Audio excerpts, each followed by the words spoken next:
जब कभी भी आप कोई प्रोग्रामिंग लैंग्वेज सीखने की कोशिश करते हैं या आपकी कोई फर्स्ट प्रोग्रामिंग लैंग्वेज है जिसे आप सीखना स्टार्ट करना चाहते हैं तो दिमाग में सबसे पहले एक सवाल आता है। वो ये आता है कि why we should learn any programming languages. हमें कोई भी प्रोग्रामिंग लैंग्वेज एक्चुअली क्यों सीखनी चाहिए। इसे समझने की कोशिश कीजिए। मान लीजिए दो इंसान है और वो आपस में कम्युनिकेट करना चाहते हैं और एक को कन्नड़ आती है, दूसरे को हिंदी आती है। जिसे हिंदी आती है उसे कन्नड़ नहीं आती, जिसे कन्नड़ आती है उसे हिंदी नहीं आती। क्या दोनों कम्युनिकेट कर सकते हैं? क्या दोनों एक दूसरे से कोई भी टास्क करवा सकते हैं? यहाँ पे सिनारियो पूरा का पूरा अलग है। यहाँ पे ह्यूमन बीइंग को कंप्यूटर से काम कराना है। ह्यूमन बीइंग कंप्यूटर से कम्युनिकेट करना चाहता है। ह्यूमन जो हिंदी या इंग्लिश बोलते हैं, क्या वो कंप्यूटर समझ सकता है? नहीं। इसका अपोजिट उससे ज्यादा डिफिकल्ट है। क्या ह्यूमन बीइंग 0-1 समझ सकता है? That is more difficult. कि हम 0-1 नहीं समझ सकते, वो हमारे लिए और ज्यादा डिफिकल्ट हो जाता है। रास्ता क्या है? रास्ता है प्रोग्रामिंग लैंग्वेजेस।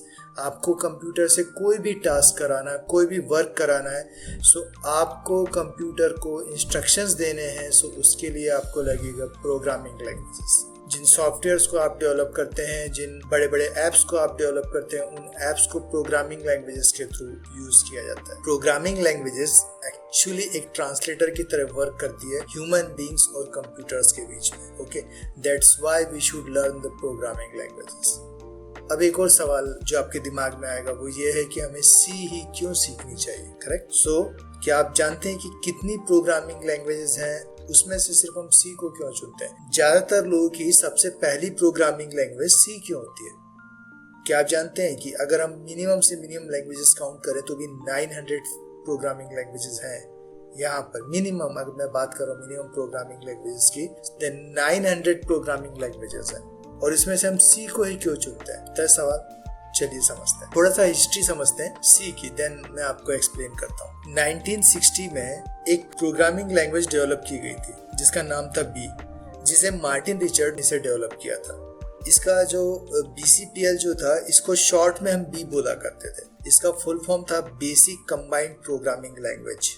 ओके, इसे दो लोगों ने डेवलप किया था। एक का नाम तो आप हमेशा जानते होंगे, आप पढ़ा होगा कि सी को डेवलप करने वाले जो एक महान प्रोग्रामर है उनका नाम है डेनिस रिची।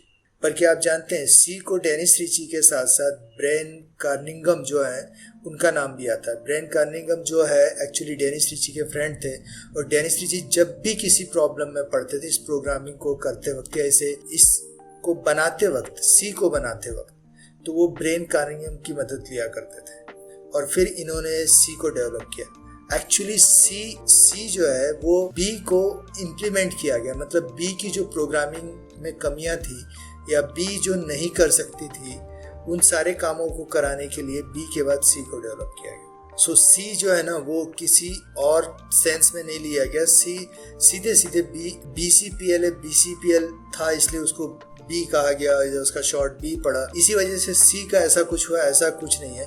एक्चुअली बी एक अल्फाबेट है और उस बी के बाद एक सी आता है, इसलिए उसको सी लिया गया। और डी इसलिए नहीं लिया गया क्योंकि डी ऑलरेडी एक प्रोग्रामिंग लैंग्वेज थी उस समय।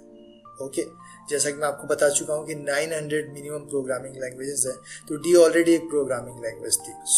मैं आपको बता चुका हूँ कि सी के बाद जो आप C++ जो पढ़ते हैं वो इसलिए सी का C++ इसलिए किया गया कि डी एक ऑलरेडी एक प्रोग्रामिंग लैंग्वेज है, इसलिए उसे डी नहीं किया गया था। अब जब हम सी की बात करते हैं, सी लैंग्वेज वाज डेवलप की गई, वो की गई थी इन 1972 अप्रॉक्स। अगर हम 2022 की बात करें तो आज 50 साल हो रहे हैं। और इसे डेवलप किया था AT&T बेल लेबोरेटरी ने, जो US में है। यहाँ पे एक सवाल है कि अगर 1972 में डेवलप किया गया था और आज इस लैंग्वेज को पूरे 50 साल हो रहे हैं, then why is C so popular?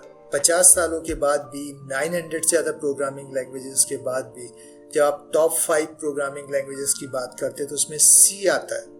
सी क्यों आता है? सी में ऐसी क्या बात है जो आज भी इतनी सारी प्रोग्रामिंग लैंग्वेजेस के बाद भी आप आज भी सी सीखना चाहते हैं? बहुत सारे जितने भी लोग हैं उनकी सब फर्स्ट प्रोग्रामिंग लैंग्वेज जो होती है, जो वो सीखते हैं, वो सी होती है। क्यों होती है? आइए इसका आंसर ढूंढते हैं। इसे समझने के पहले आपको कुछ बेसिक चीज़ें समझनी पड़ेगी। एक्चुअली कंप्यूटर को हम दो हिस्सों में डिवाइड करते हैं। हम कह सकते हैं कि कंप्यूटर जो है हर एक फंडामेंटल का स्टूडेंट ये जानता होगा, CSIT से रिलेटेड स्टूडेंट। आजकल तो बच्चों को भी पढ़ाया जाता है कि कंप्यूटर एक्चुअली सॉफ्टवेयर और हार्डवेयर दोनों का कॉम्बिनेशन है। Software the things we can not touch, और हार्डवेयर टेंजिबल एंटिटीज जिन्हें हम टच कर सकते हैं, जिन्हें हम फील कर सकते हैं, like peripheral devices, keyboard, mouse, ये सारी चीज़ें आपकी हार्डवेयर कहलाती है। सो जब आप सॉफ्टवेयर की बात करते हैं तो इन सॉफ्टवेयर को आप दो हिस्सों में डिवाइड करते हैं, that is system software and the application software. So जब भी आप सी की बात करते हैं, सो ये जो सिस्टम सॉफ्टवेयर होता है ना, इससे हम ऑपरेटिंग सिस्टम, जो भी आपके ऑपरेटिंग सिस्टम्स है, आप विंडोज, लिनक्स, यूनिक्स, मैक, जितने भी ऑपरेटिंग सिस्टम्स हैं, ये सारे सिस्टम सॉफ्टवेयर्स हैं। ओके, और क्या आप जानते हैं कि सी एक अकेली ऐसी लैंग्वेज है जो सिस्टम सॉफ्टवेयर डेवलप कर सकती है। आप सी एक्चुअली इतनी वर्सेटाइल है, और किस तरीके से आप समझते होंगे कि बहुत पहले आपने पढ़ा होगा फोर्ट्रैन जो है वो सबसे पुरानी लैंग्वेज है, और जो सी के पहले भी थी, पर फोर्ट्रैन जो है वो सिर्फ फार्मूला ट्रांसलेशंस के लिए यूज़ होती थी। पास्कल्स में जैसे आपको कुछ एप्लीकेशंस क्रिएट करने, लाइक कैलकुलेटर वगैरह, कोबोल में जब आपको कुछ एप्लीकेशंस बनानी है, ओएस अगर आपको डेवलप करने हैं तो आपको असेंबली लैंग्वेज का यूज़ करना पड़ता था।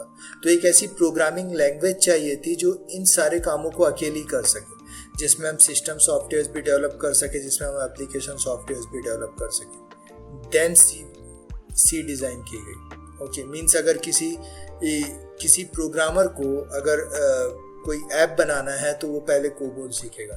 उसे कोई मैथमेटिकल इक्वेशंस सॉल्व करने वाले कुछ ऐसे प्रोग्राम्स डेवलप करने हैं तो पहले फोर्ट्रॉन सीखने जाएगा। फिर उसे कहा जाएगा कि यार अब तुमको ऑपरेटिंग सिस्टम्स बनाने हैं, तो फिर जाएगा और फिर सीखेगा असेंबली लैंग्वेजेस। सो उसे एक प्रोग्रामिंग लैंग्वेज क्यों ना सीखनी पड़े, सिर्फ एक प्रोग्रामिंग लैंग्वेज जो इन सारे कामों को कर सके। That's why we learn C. और यही एक वजह है कि आज से 50 साल बाद भी सी उतनी ही पॉपुलर है जितनी वो सालों पहले थी। आप जानते हैं 1965 में यूनिक्स में सी को डेवलप किया गया। ओके, 1965 में यूनिक्स बना था जिसे सी में डेवलप किया गया। आपके दिमाग में क्वेश्चन आएगा कि मैंने अभी आपसे कहा, मैंने अभी आपको बताया कि जो आपका सी है इन 1972 में बनाया गया है। सो 1965 में जब यूनिक्स बनाया गया तो सी में कैसे डेवलप किया? एक्चुअली यूनिक्स जो है वो पहले किसी और लैंग्वेज में डेवलप किया गया था, और जब सी आई तो यूनिक्स के पूरे कोड को चेंज किया गया और यूनिक्स को दोबारा डेवलप किया गया सी में। इतनी पॉपुलर थी सी। आपका लिनक्स सी में बना हुआ है, आपका यूनिक्स एक्स सी में बना हुआ है, आपका एंड्रॉयड जो है वो सी में बना हुआ है। क्या आप जानते हैं, आप जिन प्रोग्रामिंग लैंग्वेजेस को बहुत ज़्यादा पसंद करते हैं, जैसे पाइथन, जावा, PHP, इन सभी की जो कोडिंग की गई, इन्हें जो डेवलप किया गया है, इन प्रोग्रामिंग लैंग्वेज को जो बनाया गया है वो सी में बनाया गया है।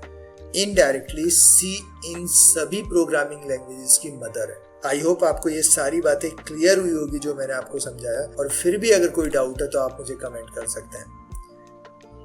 इस सीरीज को हम चालू रखेंगे, मिलेंगे सी के नेक्स्ट वीडियो में। Till then, thank you and have a good day.